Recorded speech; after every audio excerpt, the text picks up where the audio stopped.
Hello जी, क्या हाल चाल है। Welcome back to my channel. तो आज मैं आपको एक फिलिपिनो मूवी एक्सप्लेन करने वाली हूँ जिसका नाम है योर प्लेस और माइन। लेकिन उससे पहले एक रिमाइंडर है कि मेरे चैनल पे एक और ड्रामा की एक्सप्लेनेशन चल रही है जिसका नाम है रूम नंबर 9। तो जिन लोगों ने अभी तक उस ड्रामा को नहीं देखा है, आई सजेस्ट कि ज़रूर देखिए, बहुत ही बेहतरीन ड्रामा है। और अगर चैनल को सब्सक्राइब नहीं किया है तो चैनल को सब्सक्राइब भी कीजिए। तो चलिए चलते हैं अपने एक्सप्लेनेशन की ओर।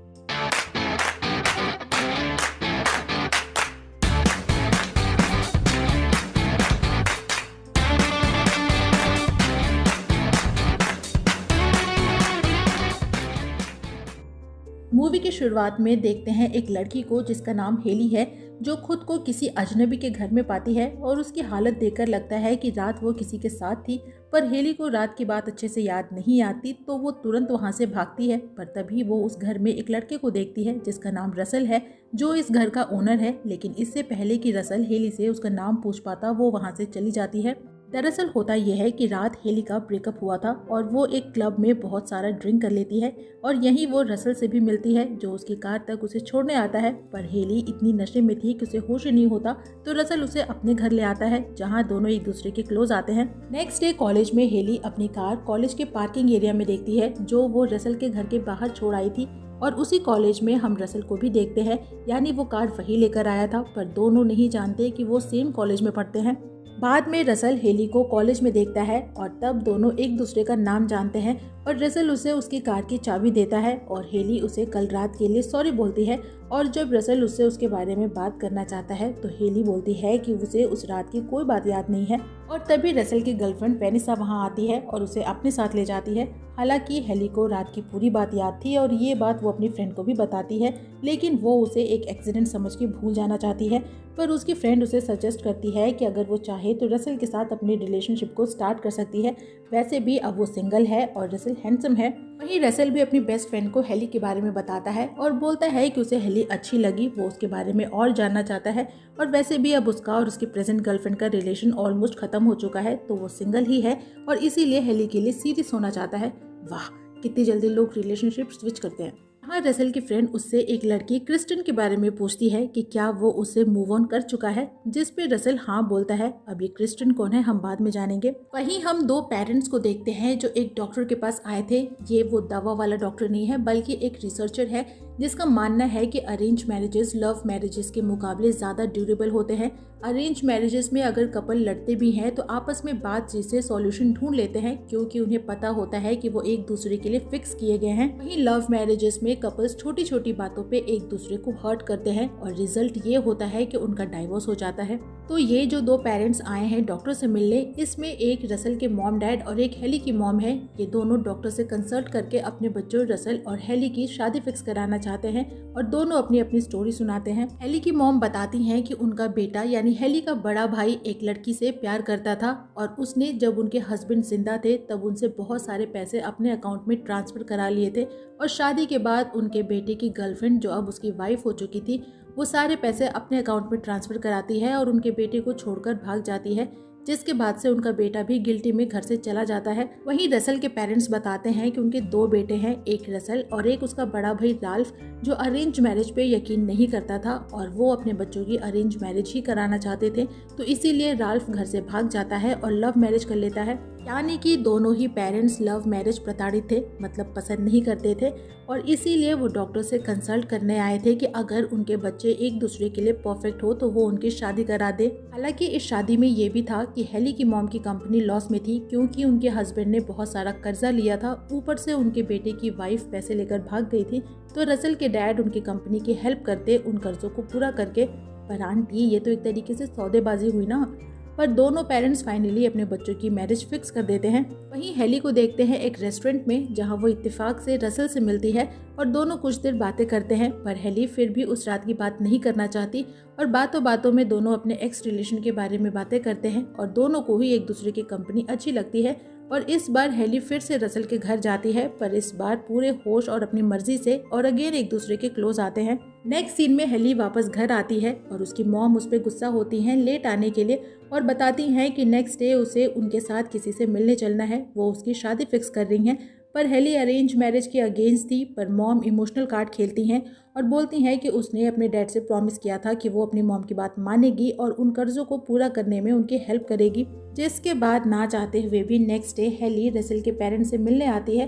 हालांकि उसे अभी नहीं पता है कि जिससे उसकी शादी फिक्स हो रही है वो रसेल ही है, तो इसीलिए वो रसेल के पेरेंट्स को बोलती है कि वो इस शादी में इंटरेस्टेड नहीं है क्योंकि वो लव मैरिज में विश्वास करती है और उसे उसका लाइफ पार्टनर चुनने का पूरा हक है, और वहाँ से जाने लगती है। पर तभी रसेल भी वहाँ आ जाता है और जब हेली को पता चलता है कि रसेल ही उसका पार्टनर है तो she was like arrange marriage भी बुरे नहीं होते वैसे। बाद में वो रसेल से पूछती है कि क्या उसे भी अरेंज मैरिज वाली बात बताई गई थी, जिस पे वो मना करता है और बोलता है कि उसके पेरेंट्स जानते हैं कि वो वहीं शादी करेगा जहां वो उसे करने को कहेंगे, और उसे भी पता है कि उसके पेरेंट्स उसके लायक ही लड़की ढूंढेंगे। और हेली से बोलता है कि अगर वो चाहे तो इस शादी से मना कर सकती है, उसे प्रेशर में हाँ बोलने की ज़रूरत नहीं है और ना ही वो उसके एक्स बॉयफ्रेंड का रिप्लेसमेंट बनना चाहता है। पर हेली अपनी मर्जी से शादी के लिए हाँ बोलती है क्योंकि अब वो रसेल को लाइक करने लगी है। जिसके बाद से दोनों का हैप्पी फेस चालू होता है, जैसे कि एक दूसरे से मिलना, डेट पे जाना, एक दूसरे के बारे में और जानना वगैरह वगैरह। एक दिन हेली कॉलेज में एक लड़के से मिलती है जिसका नाम सेथ है, जो हेली को जानता है पर हेली उसे नहीं पहचानती और इससे पहले कि वो उससे कुछ पूछ पाती उसकी फ्रेंड उसे वहाँ से ले जाती है। एक दिन रसेल हेली को लंच पे अपने पेरेंट्स के घर लाता है जहाँ वो कैमिला नाम की एक लड़की से मिलती है जो कभी रसेल की गर्लफ्रेंड थी पर अब बस दोनों दोस्त हैं। और आज भी वो रसेल के पेरेंट्स से मिलती है और रसेल की मॉम आज भी उसे लाइक करती हैं और हेली को बताती हैं कि अब रसेल और कैमिला दोनों अच्छे दोस्त हैं और उन्हें खुशी है कि दोनों अपने रिलेशन से अच्छे से मूव ऑन कर गए। भाई मेरे को ये बताओ कि बंदे की कितनी एक्स रह चुकी हैं। यहाँ हेली को कैमिला से पता चलता है रसेल के बड़े भाई राल्फ के बारे में, जो घर छोड़कर जा चुका है, लेकिन अगर आज वो होता तो हेली उसकी फियांसे होती। नेक्स्ट डे कॉलेज में हेली फिर से सेथ से मिलती है और वो उसे बताता है कि दोनों बचपन के दोस्त हैं पर तब वो लोग बहुत छोटे थे, शायद इसीलिए उसे वो बात याद नहीं है। जिसपे हेली उसे बहुत ही लॉजिकल सवाल पूछती है कि भाई तुम कौन सा प्रधानमंत्री बन गए थे जो तुम्हें याद है। तो सेथ बोलता है कि वो उसकी स्पेशल फ्रेंड थी, शायद इसीलिए वो उसे आज भी याद है, और अपना नाम बताकर वहाँ से चला जाता है। नेक्स्ट सीन में हम देखते हैं कैमिला को, जो हेली से मिलने उसके कॉलेज आई थी और बताती है कि उसने रसेल को उससे चुराया है क्योंकि उससे पहले वो रसेल की फियांसे थी, लेकिन राल्फ के चले जाने के बाद रसेल के पेरेंट्स ने उसे उसकी फियांसे बना दिया। जिस पे हेली बोलती है कि पहला तो उसने किसी को किसी से चुराया नहीं है, दूसरा कि उसे नहीं पता था कि रसेल की फैमिली अपने बच्चों की अरेंज मैरिज कराती है, और तीसरा कि रसेल को भी इसके बारे में कोई जानकारी नहीं थी। जिस पे कैमिला बोलती है कि रसेल ने उसे झूठ बोला है क्योंकि वो और उसका भाई शुरू से जानते थे कि उनकी शादी फिक्स कराई जाएगी, और रसेल ये भी जानता था कि उसके भाई के चले जाने के बाद हेली को उसके साथ फिक्स किया जाएगा, और वो बस प्लान के अकॉर्डिंग चल रहा था। जिसके बाद हेली रसेल को इग्नोर करना चालू करती है क्योंकि उसे लगता है कि उसने उसे धोखा दिया है और फंसाया है। उसके बाद वो फिर से मिलती है सेथ से, जिसे वो उदास लगती है, और हेली उससे बताती है कि उसे लाइफ में जितने भी लोग मिले वो सभी उसे बेवकूफ़ बनाते गए और वो उन पे विश्वास करती गई। जिस पे सेथ उससे पूछता है कि क्या वो डेस्टिनी में विश्वास करती है, जिस पे हेली हाँ बोलती है और कहती है कि इसीलिए उसने रसेल पे विश्वास किया और शादी के लिए हाँ बोल दिया।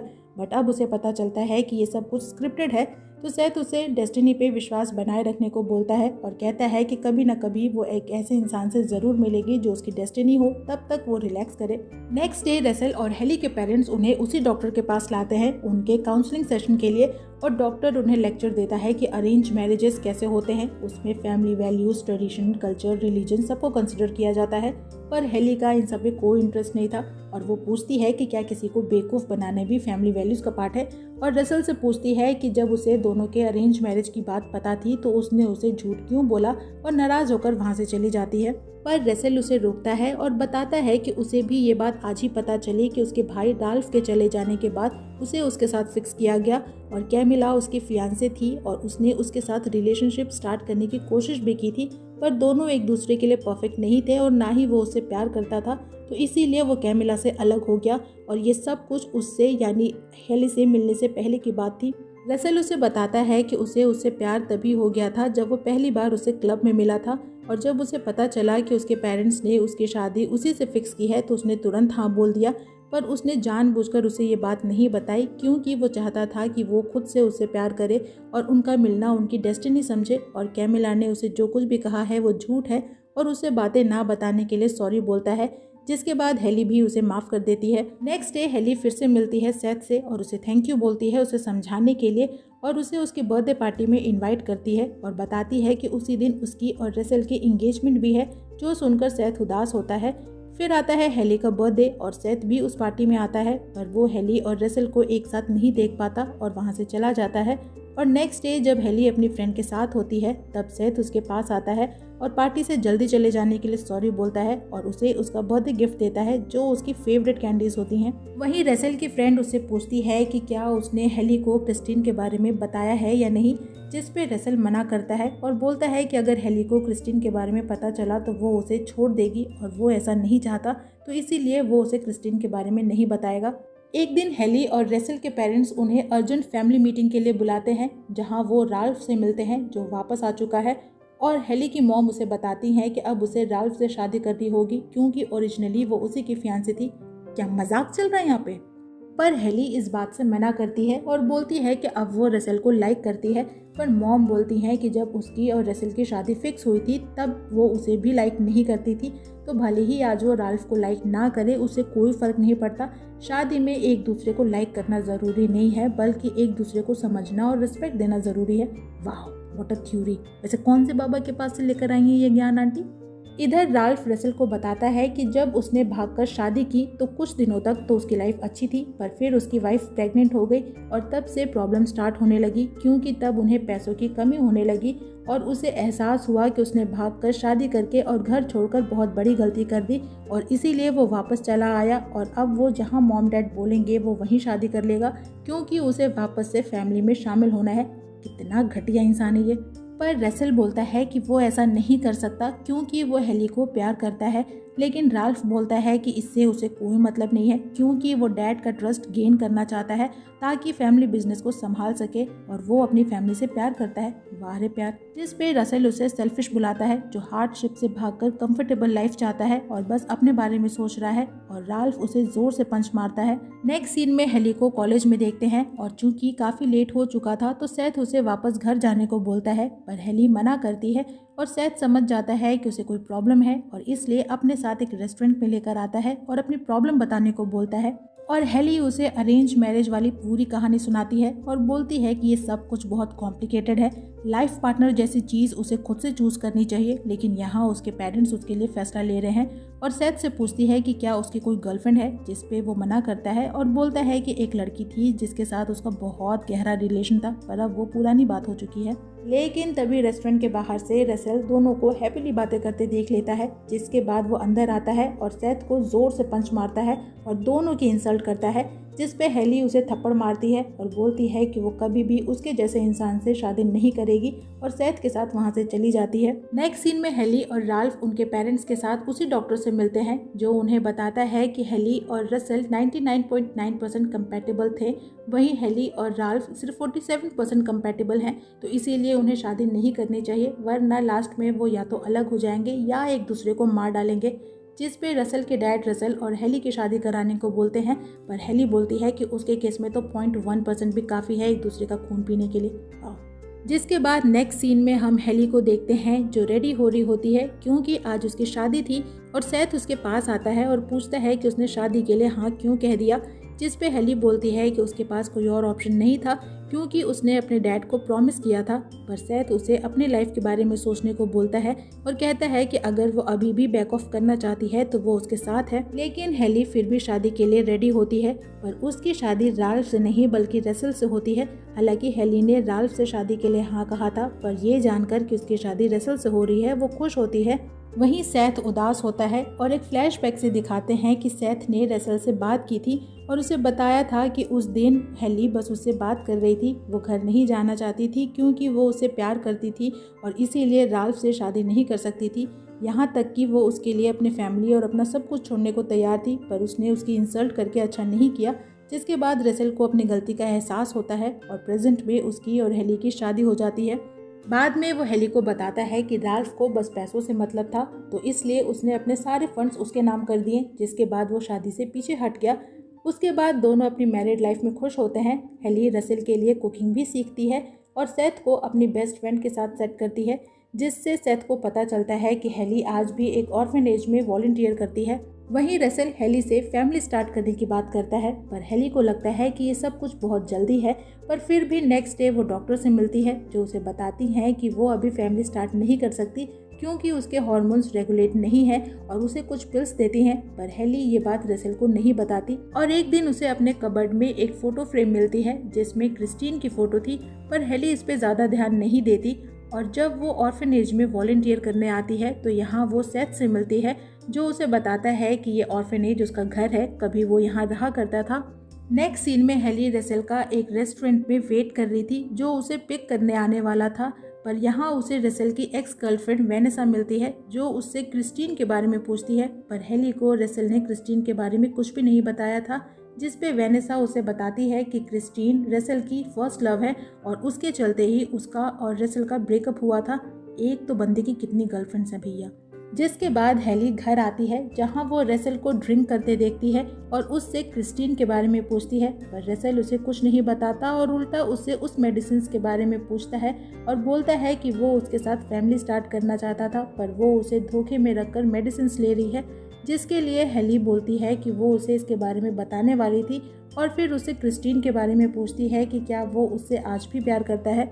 जिस पे रसेल गुस्से में उसे हाँ बोलता है और हेली उसे जोर से थप्पड़ मारती है। जिसके बाद रसेल वहां से चला जाता है और सुबह तक वापस नहीं आता और ना ही हेली के कॉल्स का जवाब देता है। जिसके बाद हेली आती है ऑर्फनेज में और सेथ उसे उन दोनों की स्टोरी बताता है। दरअसल हेली जब छोटी थी तो उसके डैड उसे अक्सर उसका बर्थडे सेलिब्रेट करने के लिए ऑर्फनेज में लेकर आते थे, जहाँ वो सेथ से मिली और दोनों अच्छे दोस्त बन गए। और सेथ तब से उसे लाइक करता था, पर उसने उसे कभी ये बात नहीं बताई थी। और धीरे धीरे हेली का ऑर्फनेज आना बंद हो गया और दोनों एक दूसरे से दूर हो गए। पर सेथ तब भी हेली को कभी नहीं भूला और प्रेजेंट में वो उसे बताता है कि वो बस उसे खुश देखना चाहता था। और जब उसे पता चला कि उसका उसके बॉयफ्रेंड से ब्रेकअप हुआ है तो उसे लगा कि उसे एक फ्रेंड की ज़रूरत होगी, तो वो उसके पास आया उसका दोस्त बनकर और हेली को किस करने की कोशिश करता है, पर वो उसे पुश कर देती है और नाराज होकर वहाँ से चली जाती है।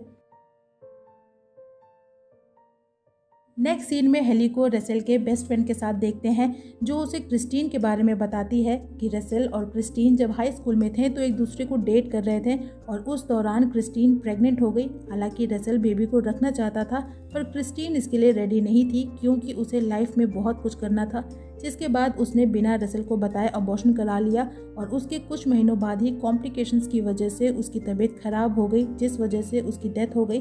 जिसके बाद से रसेल डिप्रेस रहने लगा, लेकिन उसे मिलने के बाद से वो फिर से खुश रहने लगा और इसीलिए उसके साथ जल्दी से जल्दी फैमिली स्टार्ट करना चाहता था।